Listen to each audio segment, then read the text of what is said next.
Hello, my name is Elon, and I am a part-time Twitch streamer, part-time, radio show commentator. You can find me twitch.tv/Yalen or on ktamradio.com on some of the live talk shows, as well as obviously my YouTube channel, which is where this is going to be connected to. I'm not one to do vlogs or anything like that, just because I don't like editing, therefore everything I do is one take, and I don't pre-plan what I'm about to say because I'd rather talk off the cuff. So if I get a little ranty or if I stumble over my words, it's because I'm not a professional at doing this. This is not something I regularly do and not something I care to regularly do because it's just not where my interests are. I'd rather be live on a Twitch stream and stuff like that. That's where I'm more comfortable. But I'm obviously, if due to the timing of this video and how I look, is pretty obvious, I'm responding again to, not again, but responding to, well, I guess it is again, because we did a live show yesterday on KTAM Radio, which was Monday. But, dear fat people, I understand where Nicole made her video from. Her video was made as satire. And it was made as one part social commentary on the fact that being overweight is for some reason being pushed as an okay thing.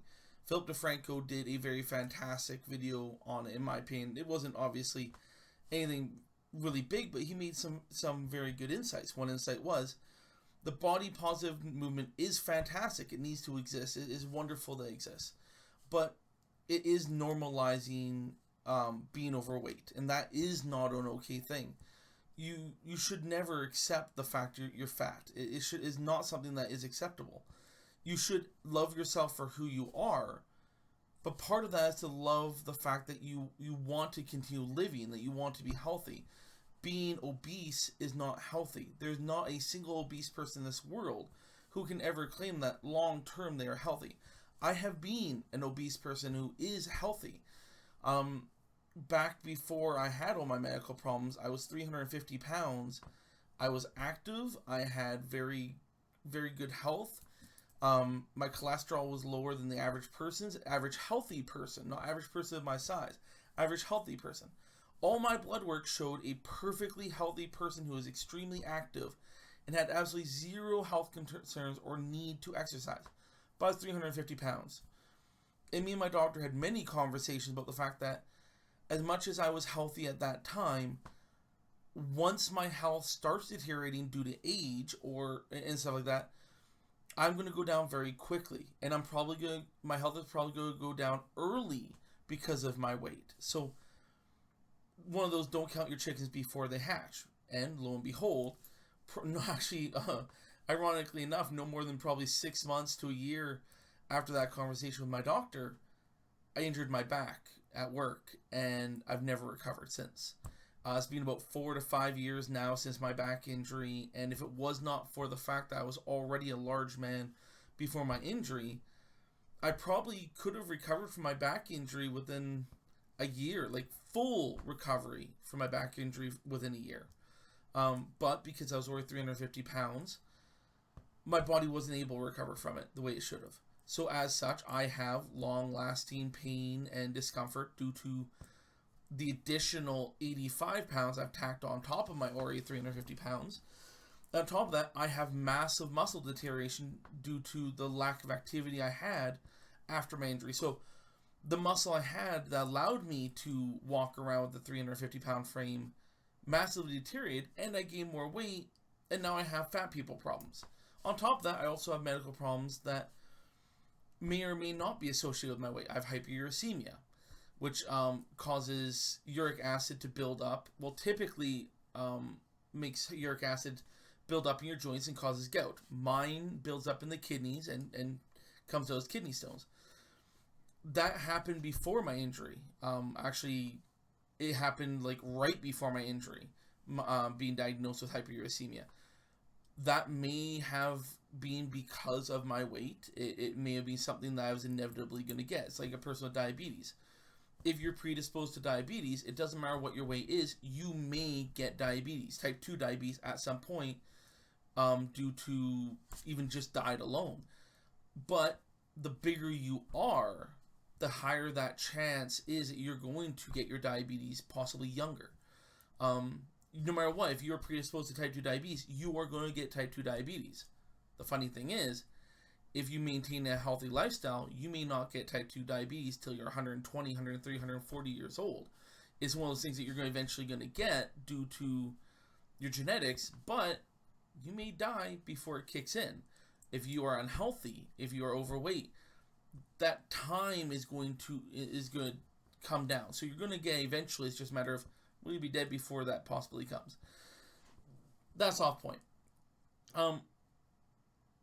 Obviously, Nicole Arbor made this satirical commentary on being overweight.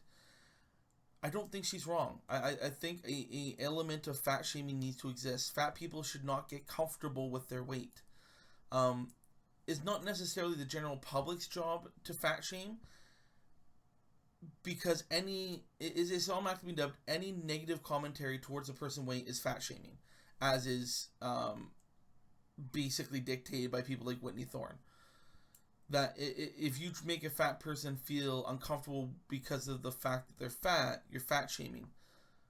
Well, your doctor should be fat shaming you. Your friends and family should be fat shaming you, because they're coming from a position of caring about you, and you should be ashamed of your weight. I'm 435 pounds. I am ashamed of being fat. I'm not ashamed of being a fat person. I'm ashamed of the things I did to get here. I'm ashamed of the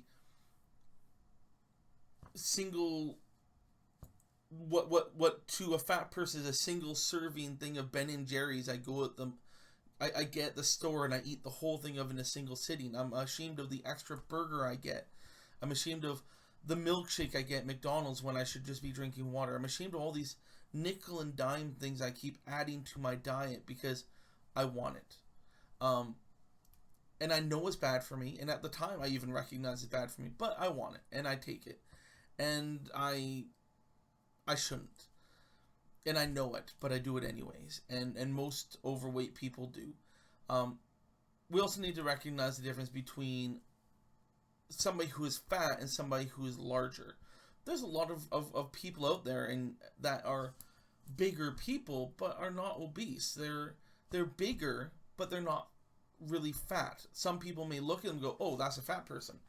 But they're not. You can see a lot of people who, the sad part is a lot of the people using the body positive movement to show as, hey, this is a person that is fat, but we shouldn't be shaming them. You're right, we probably shouldn't be. Most plus size models you see in like a Pennington's magazine or whatever, they're probably not really that they're probably not obese.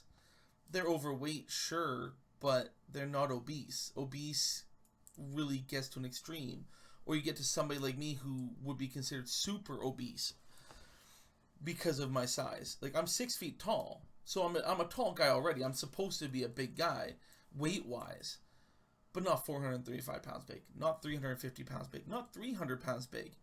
I'd probably be very comfortable at 220 pounds. I'd still be considered fat. I wouldn't be super skinny, but that'd be a comfortable weight for me. That's probably where I should be working towards, and that is an end goal. But we need to have that body shaming. Fat people should not be comfortable. We should not have these big advertising campaigns pushing people to accept obesity. Obesity is not okay. Being bigger, sure. There's a good reason that we should be bigger. We have a natural inclination in a lot of ways to be bigger, especially women. Women have a biological need to have an extra few pounds or several pounds in some cases due to childbirth and all that.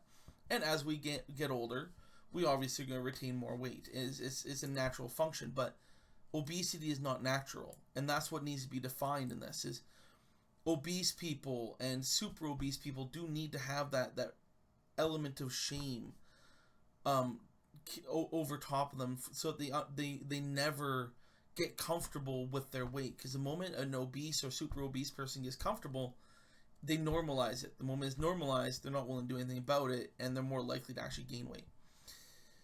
Now, the primary reason why I made this why I'm making this video was something that was posted on the KTM Radio Facebook page.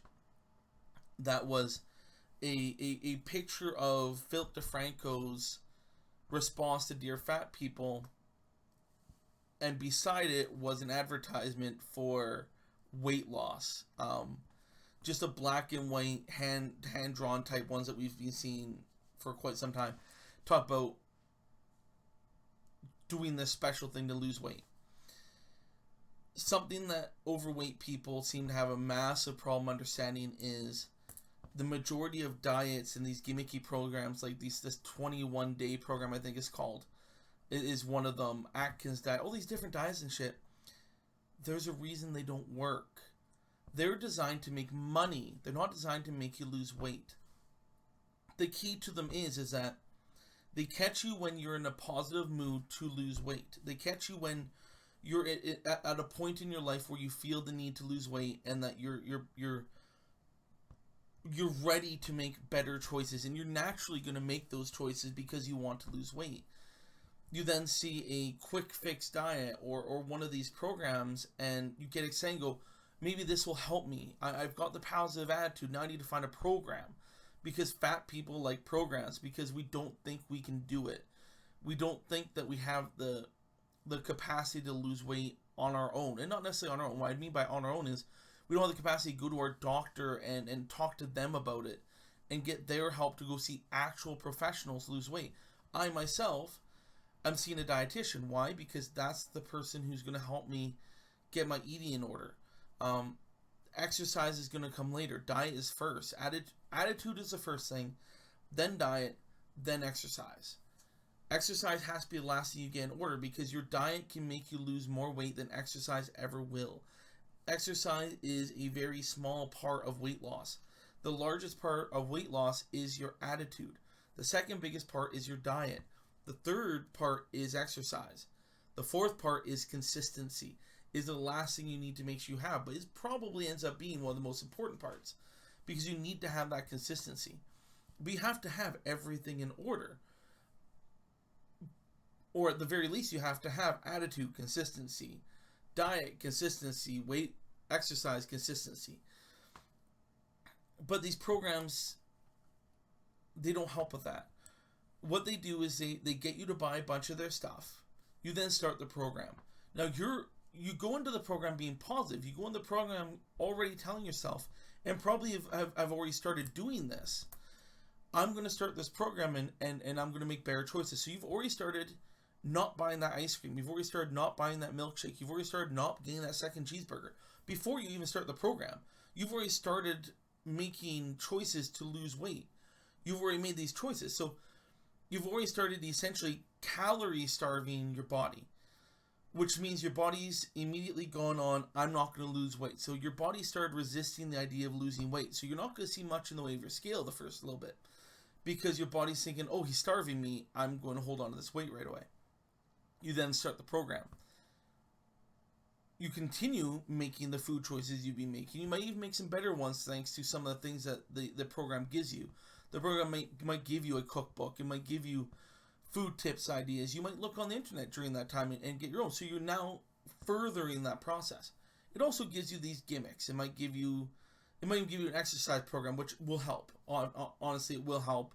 But you can find that for free anywhere. You don't need this gimmicky place. And you're probably going to actually find better weight loss ideas if you go see your doctor and go actually see a professional fitness person to actually walk you through it. Because if you're obese, there's a good chance you have medical problems.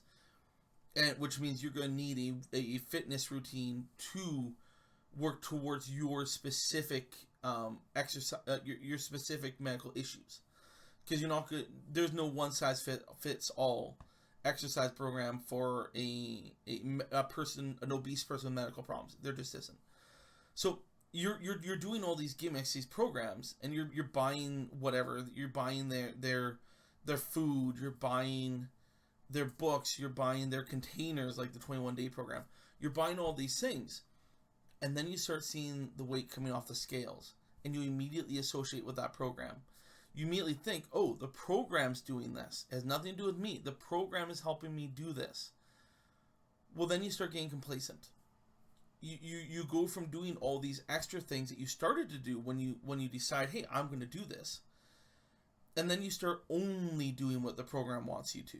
You only do the bare minimum that the program tells you to do because that's what the program says, and you want the biggest bang for your buck. So you're going to do exactly what the program tells you to every single day, and that's going to make you lose weight. But you stop doing the things that were make you lose weight. You stop being extremely picky about your food. You stop going that extra mile that you were doing before. That extra mile was what was making you lose weight. All the program's doing is probably maintaining you at best. It might be helping you maintain your weight.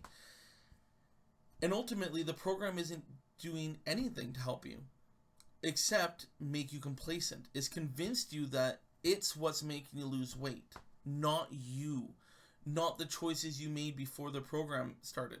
Because once you start that program, you're probably breaking that food wall that you've created when you first started. Because remember, you stopped eating the ice cream, you stopped drinking the milkshake, you stopped eating an extra cheeseburger. The program starts, and suddenly that starvation mode that your body you had put your body in stops, and your body accepts the fact that this is this new food amount. So you did that. You broke that down. You started your body on a path of losing weight already, but now you've started the program. So that weight loss that you had started, you're now basically putting credit on the program, and then the program stops working. Why? Because the program wasn't doing it in the first place. It wasn't the program that was making you lose the weight. It was your choices that you had made right before you started the program. And if you had continued on with those choices, you would have continued to lose weight.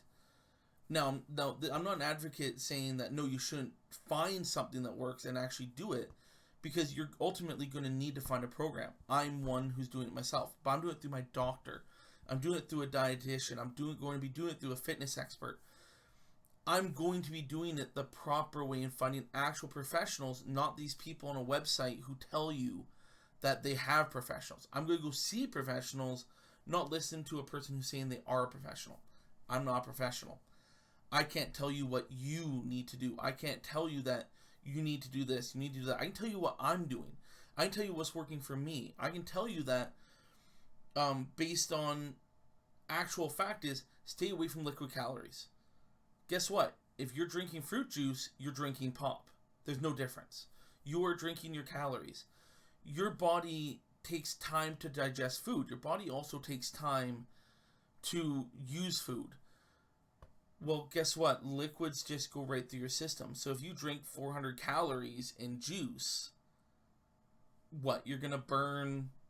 And say it takes you... I don't know the exact math, so don't quote me on this, but...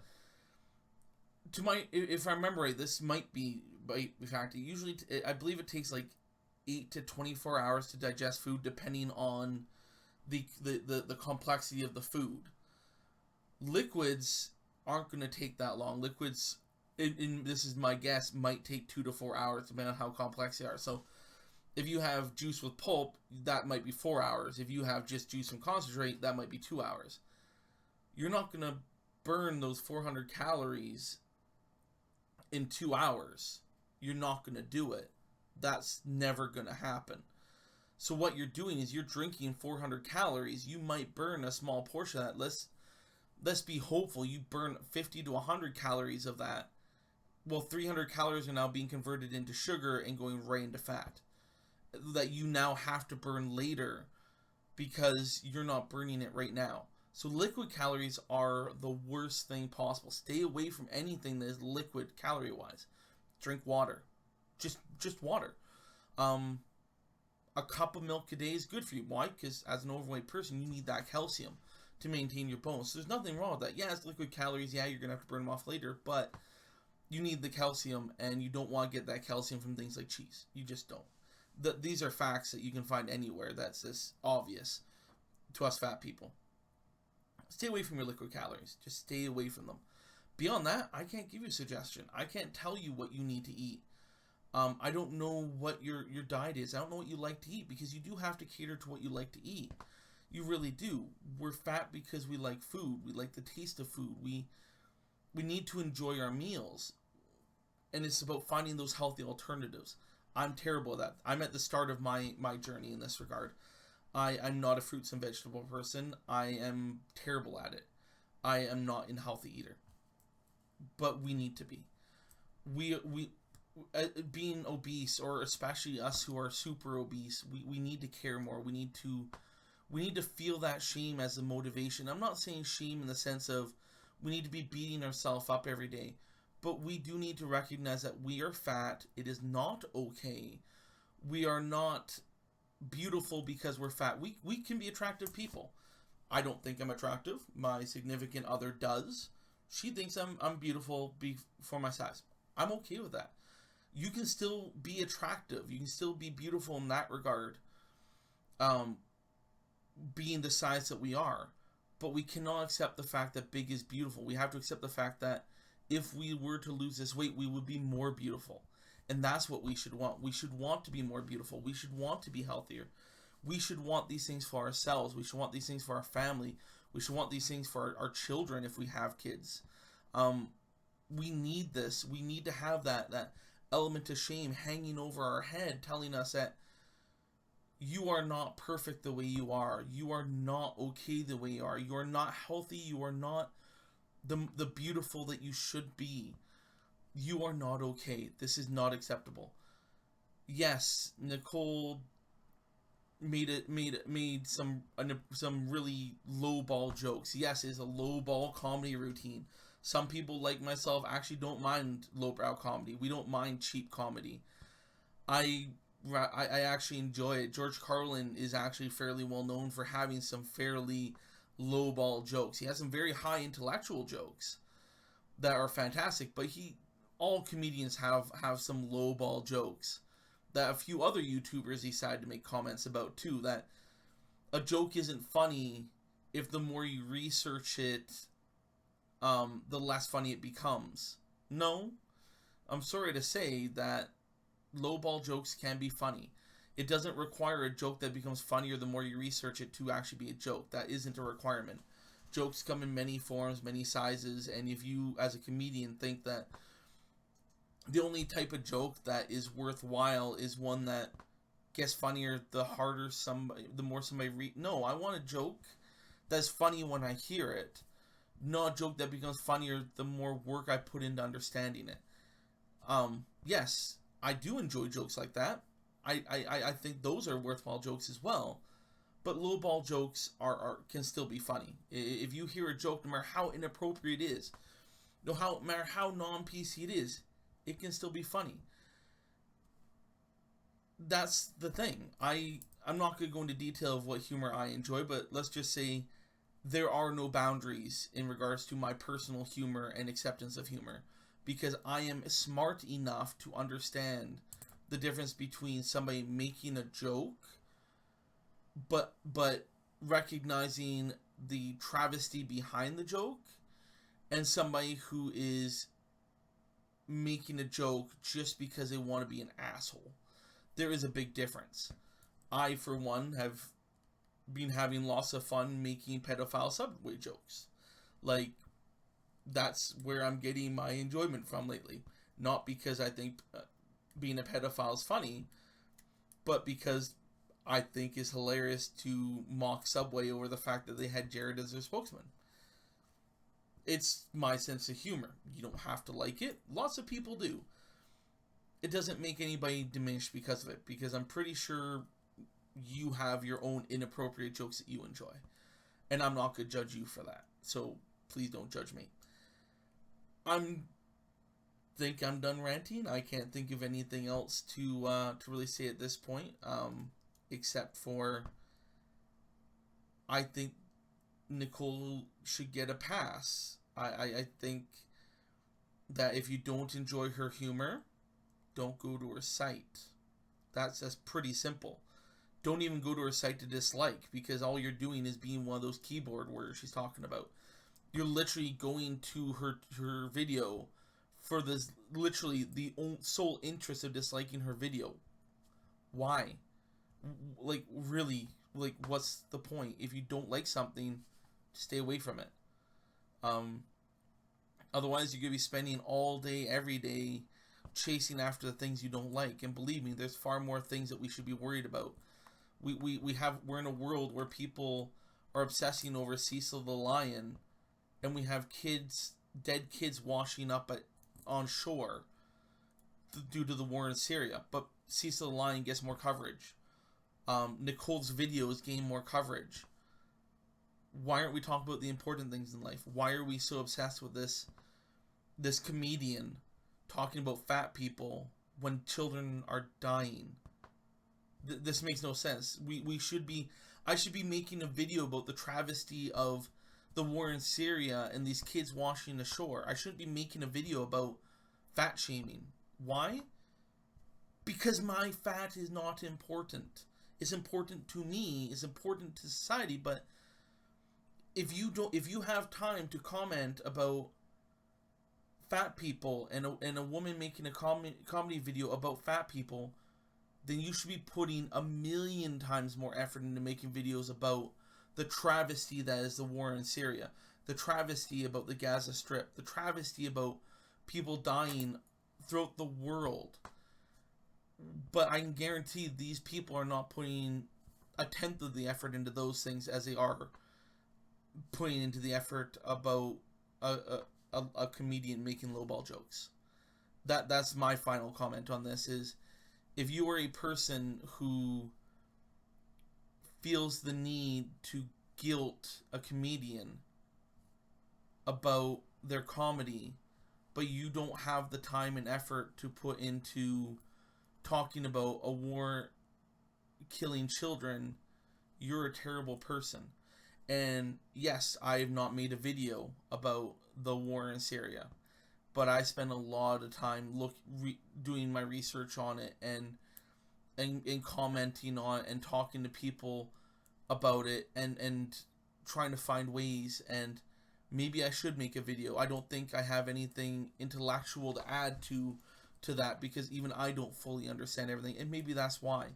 Maybe that's why these YouTubers seem to think that's okay to spend their time battering a comedian rather than trying to actually make videos about things that matter. Is because they don't understand it. And I can understand that, because even I don't. So if that's their excuse, then fine.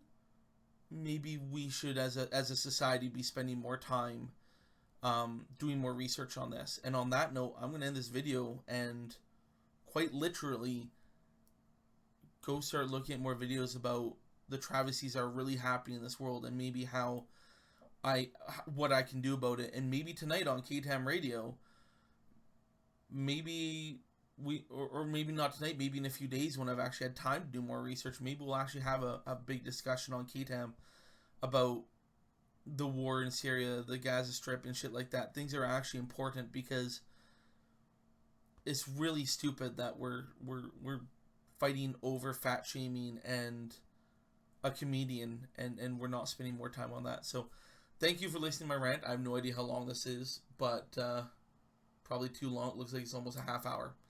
So be it. If you made it to the end of this video, great. Thank you very much for enjoying my rant. I'm not even going to promote myself.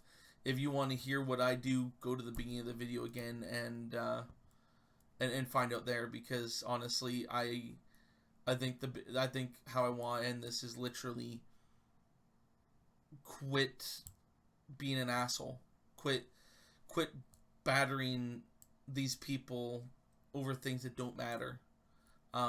Start concerning yourself with things that matter more, like your health, like helping other people who are in places where they can be killed, because obviously we can't help somebody who's already dead, but we can probably do a hell of a lot for people who are still alive in places that they could die. You can do a lot more for yourself or somebody you love who is overweight and might die young, or might be dying and don't even know it, who may have a heart attack in a couple of years because of their weight and we don't know it. These are like, unlike what Whitney Thorne decided, that the bullshit she decided says, yes, you can have issues with your heart and your other internal organs and everything else without being fat, but being fat makes those things worse. Being fat makes it more likely if you have these issues. And that's where we should start. That, well, maybe if we can help these people lose weight, like myself, we'll have less people with those problems. We might be able to actually save a life. Look at the people close to you, your friends and your family. Look at the people who are obese, not overweight, obese. Big difference between somebody who's overweight and being obese. Look at the obese. Look at the super obese. Help them lose weight. Want to help them by motivating them. Help them by convincing them to go do things that have light exercise and make it into something fun. Don't tell them you're doing something to help them lose weight. Take them to do something that has some physical activity that is fun to them. Even if, like, for somebody like myself who's a homebody who spends all day every day in his home, convince them to go out somewhere that they have to walk even for a little bit. Convince them to go swimming for fun. Convince them to go do these fun things that have even just a little bit more physical activity than what they're doing right now, and that will help them. But let them have fun with their life and realize that they can have fun and be physically active and be fat, and help them lose that weight so they can start broadening their horizons. I used to have my horizons broad. I used to do paintball. I used to be active. I used to be a sprinter in high school, and I was a fat sprinter, but I was fast as a fat person, and I enjoyed it. But now I can't, and I want that life back, and I want that life for all the obese and super obese people. If you have a condition that is making it damn near impossible for you to lose weight, I understand.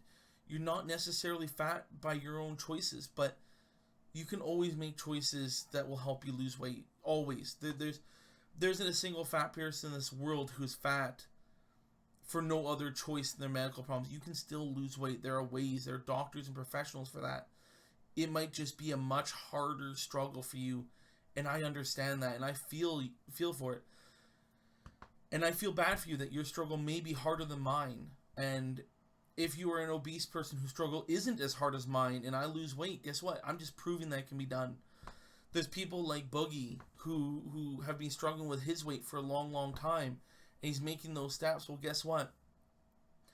I honestly do not feel that Nicole's video was targeted towards people like you. The people who are actually actively doing something about their weight are not the people Nicole was targeting. Nicole was targeting the people who have gotten fat, lazy, and complacent, who feel that they don't need to do anything about their weight, or shouldn't do anything about their weight, or can't do about their weight, or that their weight doesn't affect other people. That is who that joke is towards, in my opinion. And if I'm wrong, so be it. I'm wrong, but that's how I've taken the joke, and that's how I'm going to take the joke. Thank you for listening to my 33-minute, probably 34-minute rant. If you're still here, I'm going to stop rambling now. Again, my name is Yalen, and thank you for watching.